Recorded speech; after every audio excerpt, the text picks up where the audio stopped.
किसान भाइयों नमस्कार। कार्यक्रम कृषि दर्शन में एक बार फिर आप सभी का बहुत बहुत स्वागत है। बसंत ऋतु के आगमन से ही शीत ऋतु के जाने और ग्रीष्म ऋतु के आने का अनायास ही हमें आभास हो जाता है। खेतों में लहराती फसलें इस बात का हमें आभास करा देती हैं।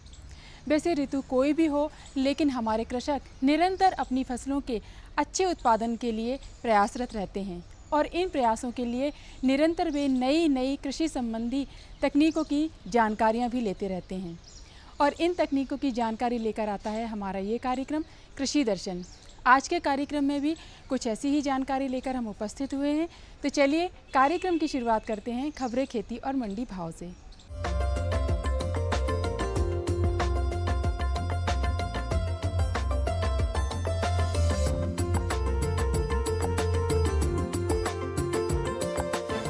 नमस्कार किसान भाइयों, खबरें खेती की में आपका स्वागत है। आइए सबसे पहले देखते हैं कृषि के मुख्य समाचार।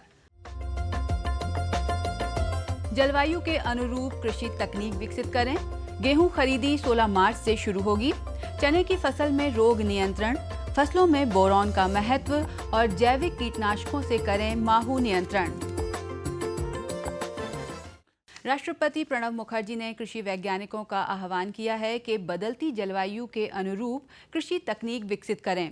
भारतीय कृषि अनुसंधान संस्थान के 54वें दीक्षांत समारोह को संबोधित करते हुए राष्ट्रपति प्रणब मुखर्जी ने कहा कि प्रकृति इस साल भी हमारे ऊपर मेहरबान नहीं रही है।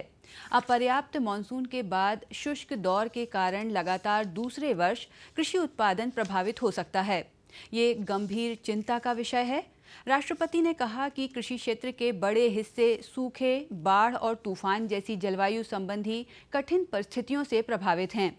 राष्ट्रपति ने ऐसी चुनौतियों से निपटने के लिए गंभीर प्रयास किए जाने का आह्वान किया ताकि भारतीय कृषि को मौसम के उतार चढ़ाव झेलने में समर्थ बनाया जा सके। राष्ट्रपति ने कहा कि फसल वर्ष 2014-15 के दौरान बारिश में 12% की कमी के कारण देश का खाद्यान्न उत्पादन घटकर 25.3 करोड़ टन रह गया, जबकि वर्ष 2013-14 में 26.5 करोड़ टन का रिकॉर्ड उत्पादन हुआ था। चालू रबी विपणन वर्ष हेतु समर्थन मूल्य पर गेहूं की खरीदी प्रदेश में आगामी 16 मार्च से शुरू होगी। गेहूं की खरीदी 14 मई 2016 तक पंजीकृत किसानों से की जाएगी। उकठा रोग का प्रकोप चने की फसल पर अधिक होता है। रोग के लक्षण प्रायः फसल की प्रारंभिक अवस्था से लेकर फूल लगने की अवस्था पर दिखाई देते हैं। रोग के प्रभाव से पौधा पीला होकर सूख जाता है। अगर रोग उग्र अवस्था में है तो पूरी फसल नष्ट हो जाती है। उकठा रोग की रोकथाम के लिए कम से कम 3 से 4 वर्ष का फसल चक्र अपनाएं। गर्मी में खेत की गहरी जुताई करना चाहिए। खेत में बीज बोने से पहले एक भाग फॉर्मेलिन को 400 भाग जल में मिलाकर मृदा की सिंचाई की जाए तो मृदा में उपस्थित रोगजनक समाप्त हो जाता है। बीज को बोने से पूर्व मैंकोजेब, कार्बेंडाजिम 50 WP 3 ग्राम या ट्राइकोडर्मा विरिडी 5 ग्राम प्रति किलो बीज में मिलाकर बीजोपचार करना चाहिए। खड़ी फसल में 25 से 30 दिन की फसल पर हेक्साकोनाजोल 30 मिलीलीटर प्रति पंप छिड़काव करना चाहिए। चने की उकठा रोग के प्रति सहनशील प्रजातियों का चयन भी लाभदायक पाया गया है। बोरोन की कमी होने पर फसलों में फूल और फल कम बनते हैं और अगर बन भी जाते हैं तो गिर जाते हैं। फलों में इसकी कमी मुख्यतः आम, कटहल, अनार व नींबू में अधिकांशतः देखने को मिलती है। बोरोन की कमी से अनार, नींबू, कटहल और आम इत्यादि में फल फटने लगते हैं, जिससे उनका बाजार में सही भाव नहीं मिलता तथा सड़न भी हो जाती है। बोरोन की कमी से फल काले भी पड़ने लगते हैं तथा बाद में काला भाग सड़ जाता है। फलों के साथ साथ सब्जियों जैसे फूल गोभी, शलजम, मूली, गाजर इत्यादि जड़ों वाली फसलों में इस तत्व की कमी से ब्राउन हार्ट नामक विकार हो जाता है, जिससे जड़ों के मोटे भाग पर गहरे काले रंग के धब्बे पड़ जाते हैं तथा जड़ें फट जाती हैं, पत्तियां छोटी हो जाती हैं और बाद में पूरा पौधा ही बौना दिखने लगता है। फूल गोभी में फूल का तना खोखला हो जाता है और भूरे रंग का हो जाता है। बोरॉन की कमी दूर करने के लिए 500 ग्राम बोरेक्स और 100 ग्राम यूरिया को 100 लीटर पानी में घोल बनाकर प्रति एकड़ की दर से छिड़काव करना चाहिए। ये छिड़काव 20-20 दिनों के अंतराल पर 2 से 3 बार दोहराना चाहिए। इसके अतिरिक्त 0.2% बोरेक्स या सुहागा का छिड़काव 10-10 दिनों के अंतर से 2 बार कर देना चाहिए। रबी की फसलों को माहू से अत्यधिक नुकसान होता है। जब आसमान पर हल्के बादल छाए रहते हैं तब माहू का आक्रमण अधिक होता है। ऐसी स्थिति में 10 किलो नीम की पत्ती को कूटकर रात भर 5 लीटर पानी में भिगो कर रखें। उसे सुबह उबाल कर, मसल कर और छान कर घोल बना लें और 100 लीटर पानी मिलाकर सुबह सुबह माहू से ग्रस्त फसलों पर छिड़काव करें। ये कीट नियंत्रण का जैविक तरीका अत्यधिक कारगर साबित होता है। तो किसान भाइयों, खबरें खेती की में फिलहाल इतना ही। चलते चलते आप देखिए मंडी भाव और मुझे दीजिए आज्ञा। नमस्कार।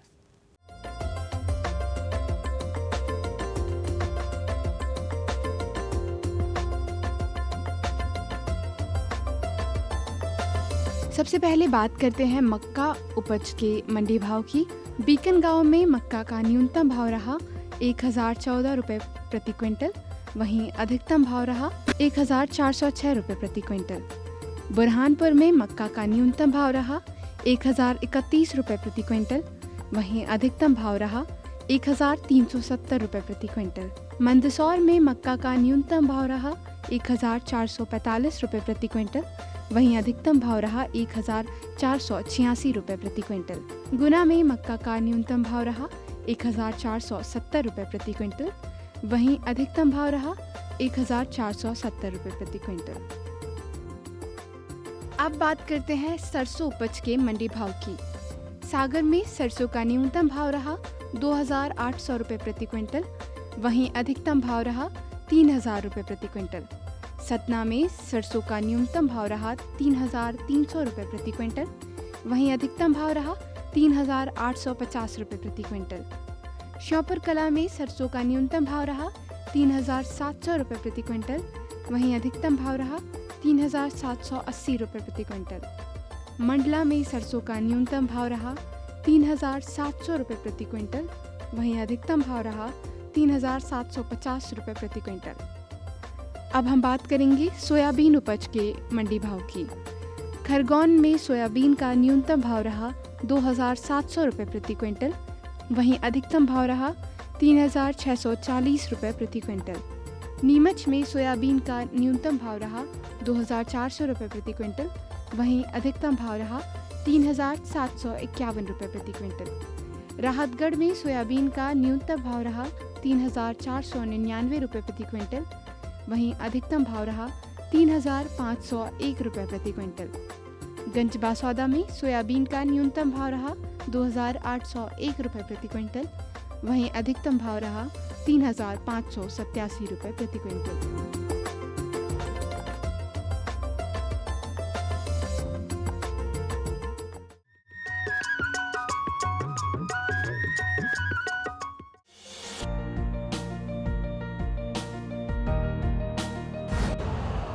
यूरिया का स्वदेशी उत्पादन 70 लाख टन बढ़ाने के लिए 6 उर्वरक संयंत्रों का उद्धार किया जा रहा है।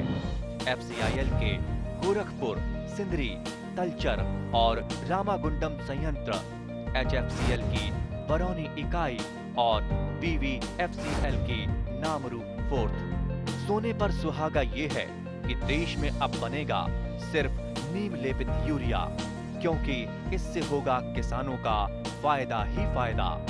अनाज का उत्पादन 10% तक बढ़ेगा।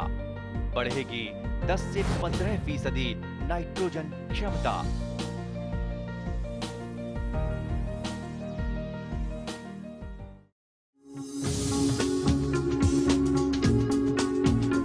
कश्मीर से केरल, अरुणाचल से गुजरात, कहानी जिंदगी की हो या खेती की हो बात, देश के हर रंग की बात राज्यों की। सोमवार से बुधवार शाम 5:20 पर डीडी किसान, बदलते भारत की शान।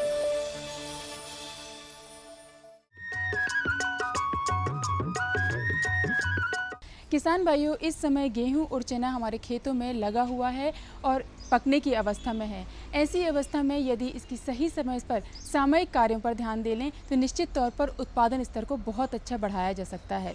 इस समय हमारे कृषक इनके सामयिक कार्यों में लगे हुए हैं और इन सामयिक कार्यों को सही तरीके से किस प्रकार करें, आज इसी विषय पर हमें जानकारी देंगे हमारे विशेषज्ञ डॉक्टर GL ठाकुर। गेहूं में कई प्रकार के रोग भी लगते हैं। इसमें गेरुआ रोग लगता है। गेरुआ 2-3 प्रकार का होता है। एक येलो रस्ट होता है, एक ब्लैक रस्ट होता है और एक दो ये जो रस्ट है गेरुआ रोग है, इसके निजात पाने के लिए हमको कुछ केमिकल्स के स्प्रे करना होता है, जिससे जिनेब है, मैंकोजेब है, इसका इस्तेमाल कर सकते हैं। इसके अलावा पाउडरी मिल्ड्यू का भी एक प्रॉब्लम आता है। जो पाउडरी मिल्ड्यू करने के लिए हम केराथिन नामक एक केमिकल आता है, उसका स्प्रे करने से ये पाउडरी मिल्ड्यू से हम निजात पा सकते हैं। तो इसमें कुछ कीट भी लगते हैं।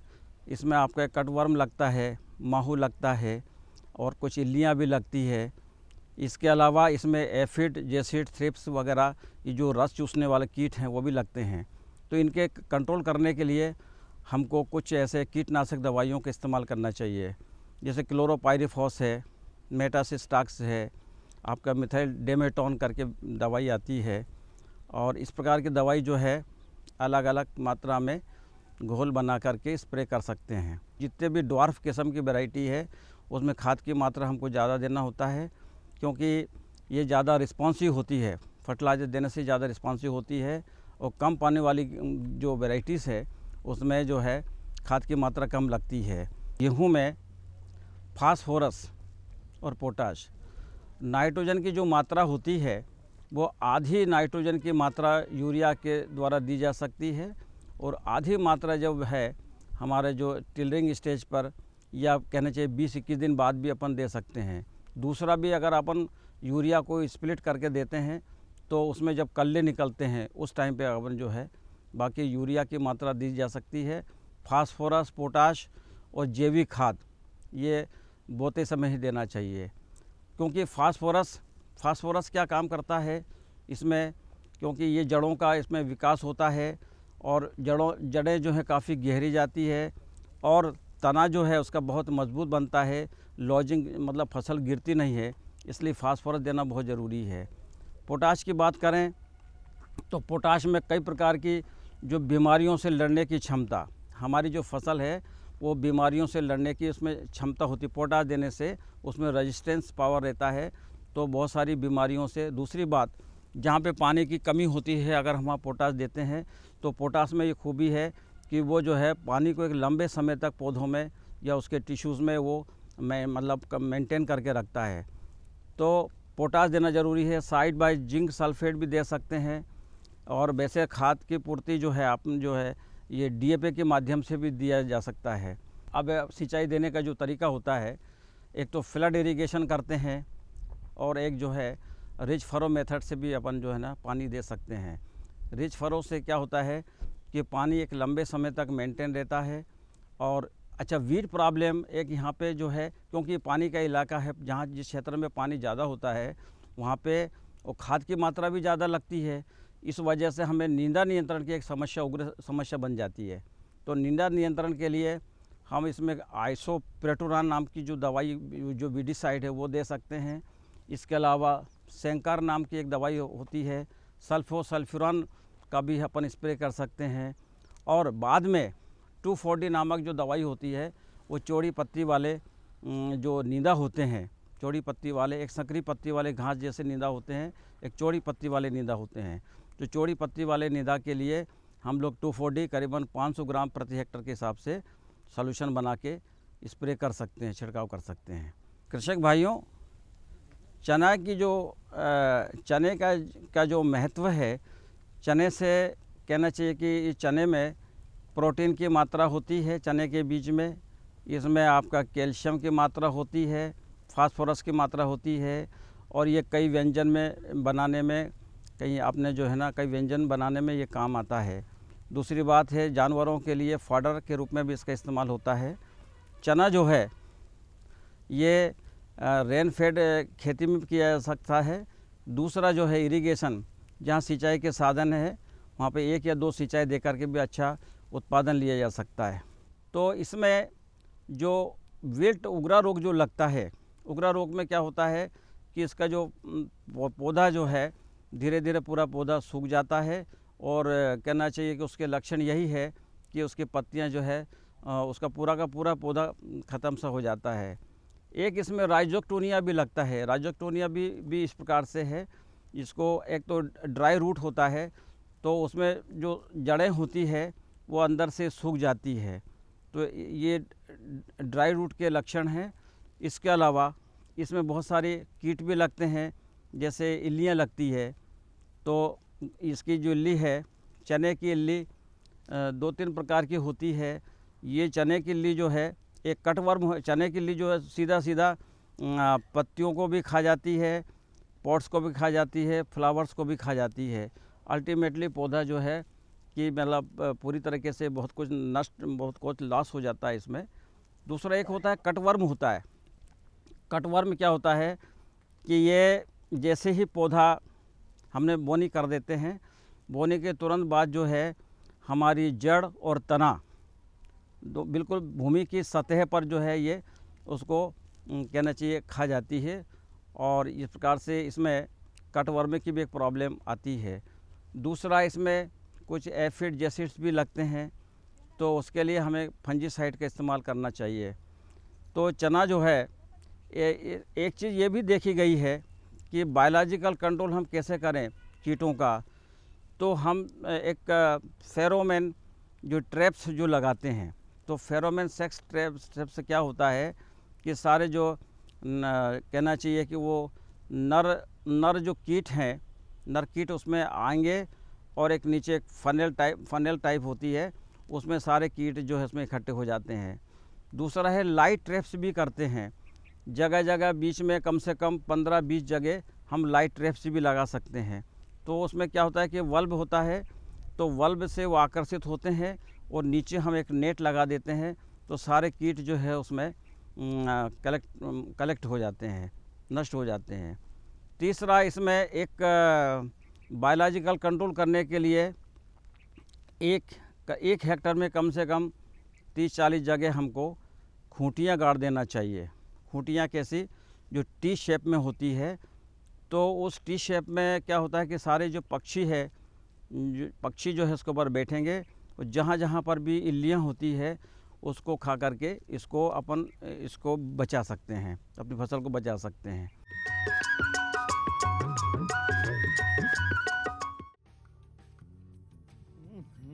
सब्जी में मसाला ज्यादा है। कितनी बार कहा है कि जितनी जरूरत हो बस उतना ही डाला करो। अरे मुझसे तो ऐसा कभी कभार होता है, और तुम जो हमेशा खेत में अनाप शनाप कीटनाशक डालते हो उसका क्या? ठीक ही तो कह रही है बहू। देख, खेत में उतनी ही दवा डाल जितनी जरूरत हो। याद रखो, कीटनाशक जहरीले होते हैं।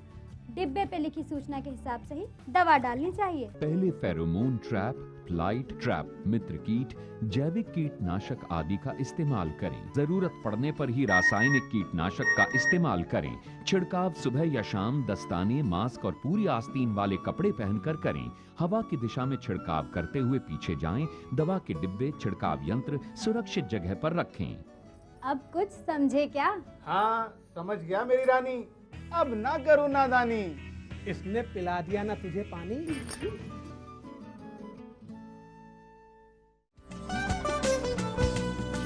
कौन कौन सी हैं सरकारी योजनाएं? कैसे उठाएं इनका लाभ? जानिए अपने गांव का हाल। देखिए चौपाल चर्चा, सोमवार से शुक्रवार सुबह 9 बजे। डीडी किसान, बदलते भारत की शान।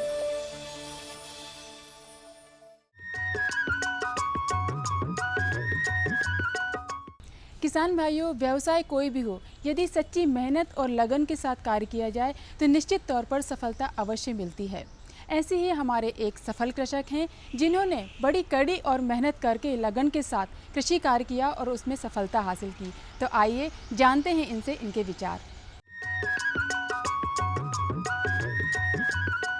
नमस्कार किसान भाई बहनों, किसानों ने और कृषि वैज्ञानिकों ने मिलकर कृषि के क्षेत्र में एक अपार सफलता प्राप्त की है। हमारे किसान भाई दिन रात मेहनत करते हैं, मौसम कैसा ही हो, हरदम मेहनत करते हैं और उसी के दम पर हमारे देश और प्रदेश के किसानों ने अन्न के भंडार भर दिए हैं। हमारे साथ एक ऐसे ही सफल किसान हैं, उनसे आपका परिचय कराते हैं। आपका परिचय दें। देवेंद्र सिंह ठाकुर, ग्राम धमर्रा, जिला भोपाल से हूँ और मैं हमारी 60 एकड़ ज़मीन है भाइयों सहित, जिसे मैं ही कर रहा हूँ पूरा। उसमें हम सोयाबीन, गेहूँ, कुछ जगह में सब्जी और पिछले साल धान की फसल भी हमने लगाई थी। देवेंद्र सिंह जी, हमें हमारे किसान भाइयों को आप ये बताएं कि आप जो सब्जी पैदा करते हैं उसको आप मार्केट तक लाने के लिए आप क्या करते हैं, उसको कैसे ताज़ा रखते हैं? सब्जी एक तो हमारी सुबह के टाइम में टूटती है, सुबह के टाइम में टूटती है, जो 12 बजे तक कंप्लीट टूट के तैयार हो जाती है। वो भोपाल आती तो दोपहर में जो नीलाम होती है उसमें चली जाती है, या फिर दिन में शाम के टाइम जो तोड़वाते हैं वो सुबह 4 बजे मंडी लाई जाती है। वो 2 तरीके से, मतलब 2 टाइम में टूटती है हमारी। हाँ, तो वो ताज़ा आती है, वो अच्छी रहती है। और अगर वो बासी, मतलब आप सुबह तोड़ें दूसरे दिन भेजें तो उसका उतना रेट नहीं मिल पाता है। आगे आप और खेती में क्या बदलाव लाना चाह रहे हैं? बदलाव ये है कि अभी जो है पानी की भी थोड़ी समस्या है, तो उसमें पाइपलाइन गड़वाना, बहुत दूर दूर पाइप ले जाना पड़ते हैं, लंबी ज़मीन है तो पाइपलाइन गड़वाना, थोड़ा पानी की व्यवस्था और सुचारू रूप से करनी है उसमें। आधुनिक सिंचाई पद्धति से खेती करने में भी लाभ है, इससे पानी कब लगता है और पैदावार अधिक आती है। 2 साल से हमने गेहूँों में जो रिल्मा पानी फेरते हैं पलेवा करके, वो नहीं करा है, स्प्रिंकलर के द्वारा किया है। तो हम 2 पानी कर पाते थे, 1 कर पाते थे, उस जगह पे हम 4 पानी करते हैं आजकल, इस पूरा स्प्रिंकलर से, रिल्मा पानी नहीं करते। फसल में हमारे उत्पादन में कोई कमी नहीं आई है, पानी कम लगा, इससे बढ़िया काम हो रहा है। किसान भाइयों, किसी काम को करने के लिए प्रबंधन बहुत जरूरी है। अगर आपका प्रबंधन सही है तो निश्चित तौर से सफलता मिलेगी। हम इनसे ये जानना चाहेंगे देवेंद्र सिंह जी से कि इनके पास जो 60 एकड़ जमीन है उसका कैसे प्रबंधन करते हैं, उसके बारे में आप हमारे किसान भाइयों को बताएं। नहीं दिनेश जी, ऐसा है कि अब मैं 60 एकड़ ज़मीन कर रहा हूँ, अकेला मैं उसको नहीं कर पाता, तो उसमें कुछ हम हाली लगाते हैं, काम वाले मजदूर लगाते हैं, कुछ बटिया से भी देते हैं। और सब्जी हम पूरी जगह में नहीं कर सकते, सब्जी हम 5-7 एकड़ में सब्जी लगाते हैं, बाकी सोयाबीन लगाते हैं, धान लगाते हैं। इसके बाद में इस बारिश की फसल हो गई है, इसके बाद में हम गेहूं लगाते हैं, तो वो उससे चलता रहता है। मतलब एक की नहीं, थोड़ा बटिया से भी करके, मतलब लेबर की हर जगह कमी है और लेबर की आवश्यकता पड़ती है, इसलिए थोड़ा थोड़ा ऐसा करके इससे इस तरह से करते हैं। आपके पास कौन कौन से उन्नत कृषि यंत्र हैं जिनका आप उपयोग करते हैं या किराए से लेते हैं? जी हमारे पास जैसे ट्रैक्टर है, बक्कर, कल्टीवेटर और सीड ड्रिल वगैरह सब है, प्लाऊ है, और बाकी जो रोटोवीडर वगैरह, जो आजकल क्या है कि गेहूं अपन ने जो काटा उसकी नरवाई में आग नहीं लगाना चाहिए, उससे अपने खेत को बहुत नुकसान होता है। तो वो हमने अभी पिछले साल से उसको आग लगाना बंद करके उसमें रोटोवीडर चलाया, तो इससे वो नरवाई के छोटे छोटे टुकड़े वो अपना खाद का काम भी कर रहा है, और जो अपने जीवाणु उसमें हैं मिट्टी में उपजाऊ, वो नहीं मर रहे हैं। उससे अब उसका रिजल्ट सामने देखने को मिलेगा, अच्छा रहेगा। लेकिन देवेंद्र सिंह जी, एक खास बात और आपसे जानना चाह रहे हैं हम कि आप एक साल में कितनी आपको आमदनी कर लेते हो? आमदनी में ऐसा है कि 15 से 20 लाख रुपए की आमदनी हमें हो जाती है, ये सब्जी और सब फसल मिला के, और खर्च वगैरह निकाल के इतना पड़ जाता है। सुरक्षित अनाज भंडारण के लिए आप क्या करते हैं?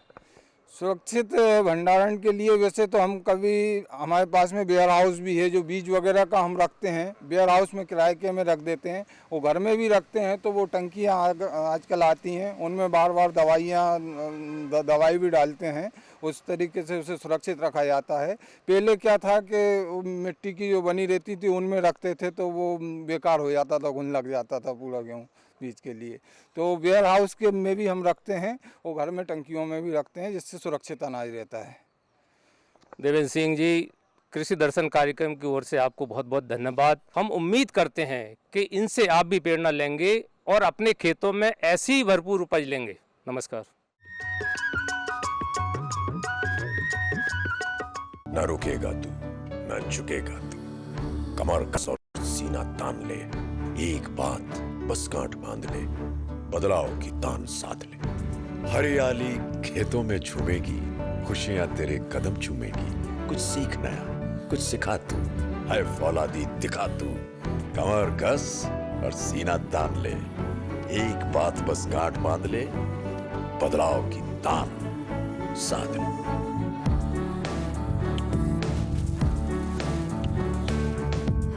दूरदर्शन किसान, छेड़ो बातें बदलाव की।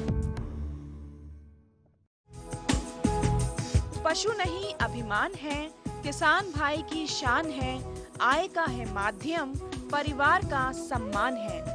पशुपालन पर आधारित विशेष प्रोग्राम हमारा पशुधन, गुरुवार और शुक्रवार शाम 5:30 पर। डीडी किसान, बदलते भारत की शान। मुद्दा एक, खरीफ की फसल का मतलब ही यह है कि भाई जो मानसून की बारिश होगी उसी पे ये फसल जो है आगे चलेगी। राय अनेक, फसलों का और प्रजातियों का चुनाव सही से करें। विषय विशेष पर होगी जमकर बात। कैसी भी परिस्थिति आएगी तो किसान डटा रहेगा, किसान डटा रहेगा तो देश के लिए अन्न पैदा होता रहेगा। देखिए विचार विमर्श शुक्रवार शाम 7:30 पर। डीडी किसान, बदलते भारत की शान।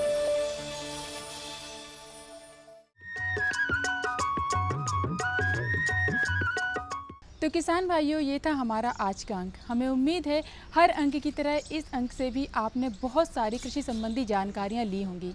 यदि आपको हमारे कृषि को लेकर कुछ विचार हैं या आपकी कुछ समस्याएं हैं तो आप हमें पत्र द्वारा अवश्य सूचित करें। पत्र लिखने के लिए हमारा पता नोट कर लीजिए। हमारा पता है कार्यक्रम कृषि दर्शन, द्वारा निदेशक, कमरा नंबर 4, दूरदर्शन केंद्र, शामला हिल्स, भोपाल, पिन 462013। तो किसान भाइयों, अगले अंक में कुछ और कृषि संबंधी जानकारियों के साथ एक बार हम फिर हाजिर होंगे। तब तक के लिए मुझे आज्ञा दीजिए। नमस्कार।